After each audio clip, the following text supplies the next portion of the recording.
Some people are made for talking trash. Others are not. Know your role. And send. What's up, everybody, and welcome to another episode of Bookmarked. This week, we're mixing it up and talking about some controversy, some hot takes in the media, and talking trash too soon. So let's get right into it. Alright, in case you missed it, this is a bit of a warm-up dedicated to some recent examples of people speaking too soon. Now, let's be fair, this definitely is not new. We've seen plenty of people not waiting to talk their talk, like Jason Terry, getting a Celtics championship tattoo when he signed with the team in 2011. Hint, they didn't win that year. Or what about Gerard Piqué jinxing us all by saying that 2020 sounded like a great year? This all happened a million times before, which is what makes it just that much better that we're still dealing with these same jinxes today. So let's start with State Farm's very own Chris Paul. We've all heard the stories about how the Thunder had less than a 1% chance to make the playoffs, but I still don't think CP3's gotten enough credit for what he was able to do on a young team that he was not even expected to play for. The Thunder had the most clutch wins in all of basketball, 30 out of 45 attempts, and they were able to pull off a few more in the playoffs to force a Game 7 against CP3's former team in the Rockets. But here's where it gets fun. After their Game 6 win, CP3 came out and said, quote, "Some people are built for it, some people shy away from it," end quote, referring to the pressure of big games. It didn't take long for people to start jumping in and trying to guess who this could have been about. Most notably, probably James Harden, who received a detention for his absence in Game 6. Look, I get it. Trash talk's gonna happen. For some guys, that's their thing. But let me just give you a quick rule that's gonna pop up a few times in this episode. Don't talk trash on record until the game or series or season is over. Because what happened in Game 7? The Thunder lost after a few less than desirable trips down the court at the end of the game for CP3. Again, it's honestly a shame that this happened to a guy like Chris Paul who's lacking that significant playoff run. This could have been his moment, but you really kind of did it to yourself by jinxing it. I mean, this is what always happens when you speak too soon. Come on, my guy. All right, this next one's definitely not about a superstar. We're talking about the Clippers' bad boy enforcer, Marcus Morris.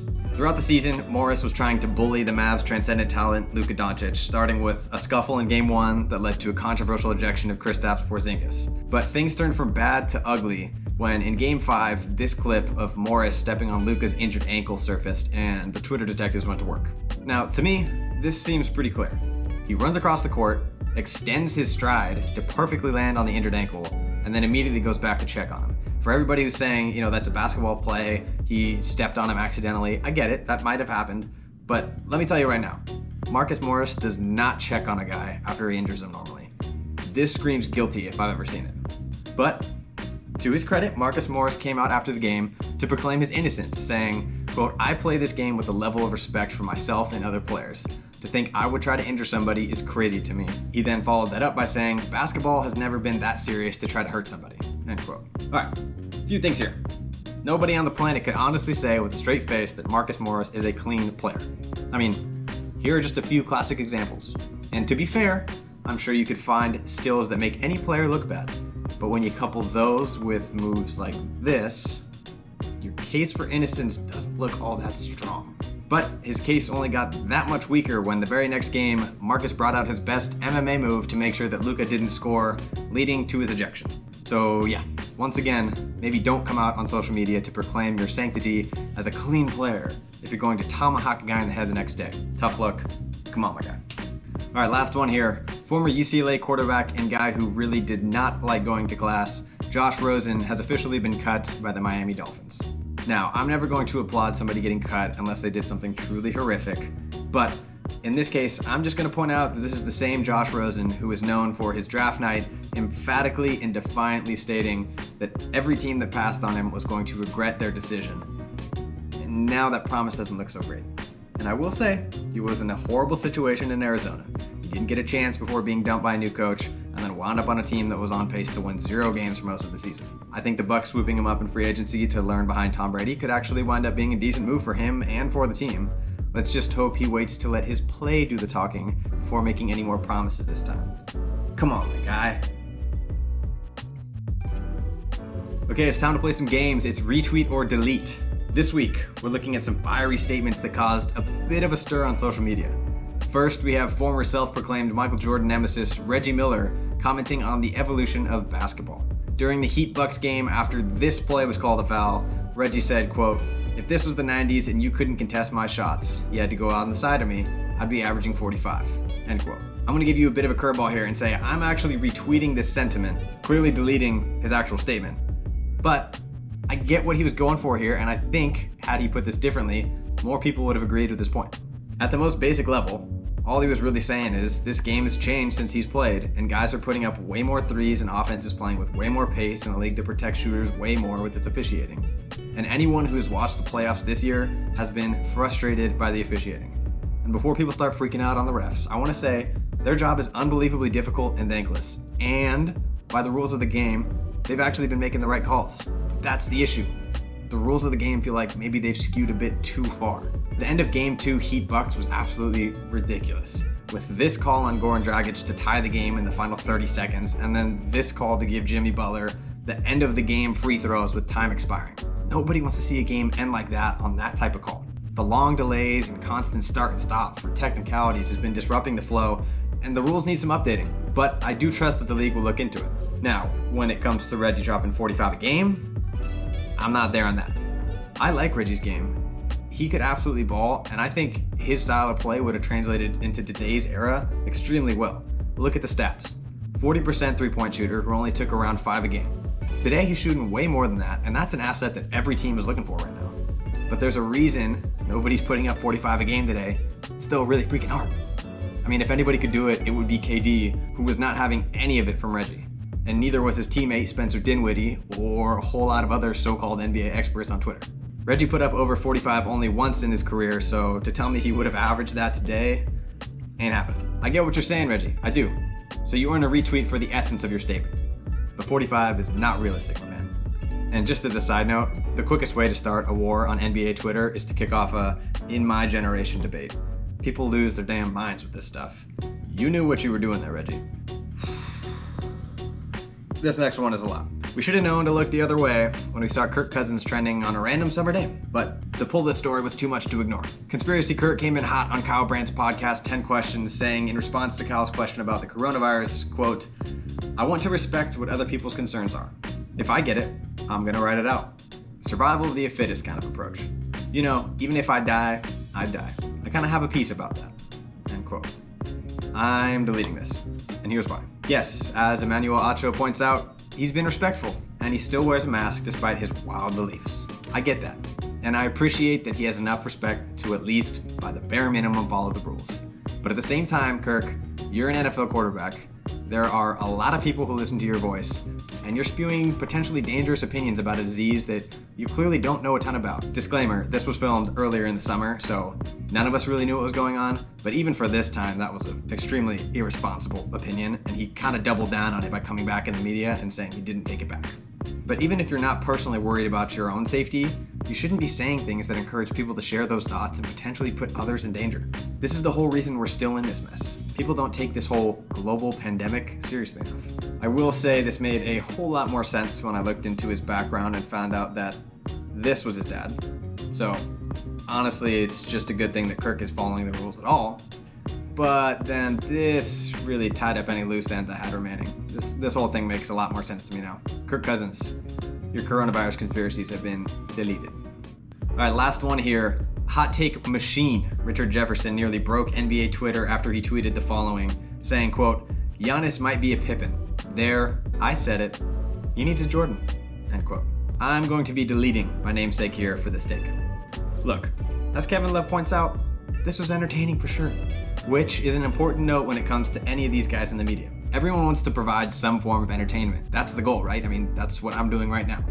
But some people are going to be more entertainment driven than others. You know the lot. Stephen A. Smith, Skip Bayless, Max Kellerman, they're mostly entertainment. They'll definitely do their research for sure, don't get me wrong. But they're definitely not afraid to say something outlandish for the sake of performance. Richard Jefferson is another really smart guy who leans more toward the entertainment route, which is totally fine. But as a consumer of sports, you need to decide what type of entertainment you're into, and just to be able to see through what type of people you want to listen to. But back to the hot take. Again, I see what he was going for here, but his analysis was about as half-baked as J.R. Smith on an off day, and some people didn't even care for the comparison, most notably Scottie Pippen himself. Once again, Scottie Pippen comes off looking like the good guy here, hyping up Giannis, but The one thing we definitely need to stop doing is using former players' careers against them once they've entered the media sphere.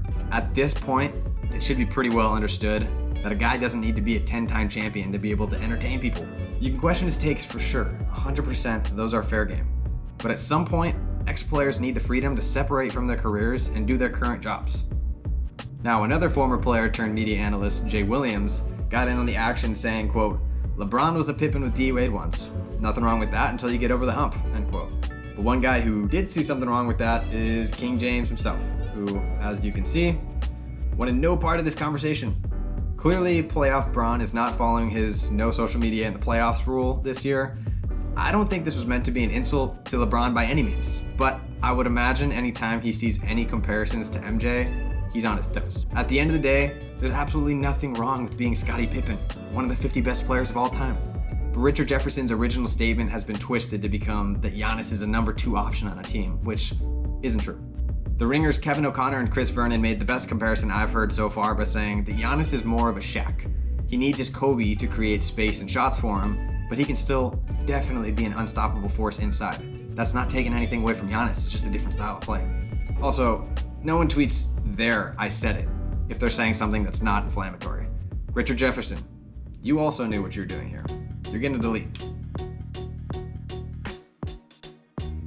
Okay, let's get into the Explore page and look at a story with more beef than a cheesy gordita crunch from Taco Bell. No, we are not sponsored by Taco Bell, but if anybody knows a way to get in contact with them, I would be open to it. The New York Yankees and the Tampa Bay Rays do not like each other at all. And there's a backstory to this that goes beyond the fact that the Rays are currently leading the AL East division despite everybody picking the Yankees to be a top 2 team in the AL this year. This beef has a lineage all the way back to 3 years ago when the Rays weren't happy with the Yankees for throwing up and in on their guys, so they retaliated by hitting Austin Romine with the fastball up and in. CC Sabathia later retaliated in a different game and let the Rays bench know that it was most definitely intentional. Now, this beef has been able to withstand the test of time because the high heat hasn't gone away. So this all boiled over on a nice September night when the Yankees closer, nicknamed the Cuban Missile, Aroldis Chapman, took things too far and threw a 101-mile-per-hour fastball about a centimeter over Mike Rousseau's head, nearly decapitating the poor guy. Here's the deal. I understand throwing inside to make guys uncomfortable. I don't like anything up, but I understand going in. Sometimes guys get in a rhythm at the plate, and you need to find a way to get them out of their comfort zone. But you don't go up. And if you really feel like you need to retaliate, hit a guy in the hip and move on, which they did. Masahiro Tanaka hit Joey Wendell in the first inning, and it's pretty clear it was intentional. Yes, Yankees fans, look at the stats. It was intentional. And at that point, it was over. No one retaliated on the Rays. It was done. But then Chapman took it way too far. If that hits Joey Wendell in the head, and he gets seriously injured, that's a borderline crime because the intent was there to harm, and it nearly did that. I don't care what you think about what the Rays have been doing. Throwing 101 miles per hour at a guy's head, never okay. This then spoiled into the post-game presser with Rays manager Kevin Cash saying, quote, "It's poor judgment, poor coaching, and poor teaching," end quote, before going on to say that he has a full stable of guys in his pen that throw 98 too. So, if you felt like you just got slapped in the face with a whiff of hypocrisy, you did. Rivalries in baseball are fun.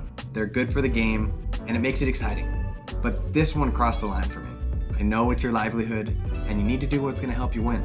But risking someone's life over a petty argument, ain't it? All right, to finish up, I'm mixing things up for my goodbye here and going with something that hasn't been all that controversial. The quality of basketball in the NBA bubble. These games have been awesome. For some reason, I don't know if it's the fact that guys aren't traveling, they just have to stay in their hotel room. I don't know what it is, but it feels like the intensity has been at an all-time high these past few weeks, and everyone's been all about it. From the Murray-Mitchell battle to the Heat-Bucks drama, these playoffs have had it all. 2020 sucks, but bubble basketball and, more importantly, the social justice initiatives that the NBA players have enacted have been awesome. And I only hope it continues to grow throughout the remainder of the playoffs. Thank you all for watching another episode of Bookmarked. Be sure to like and subscribe to this video and our new podcast on the Pop Network called What's Poppin', where Tim Carter and I break down the latest and greatest in sports while bringing in some of the top-notch individuals that we've come across in the sports industry. Thanks guys, and stay bookmarking.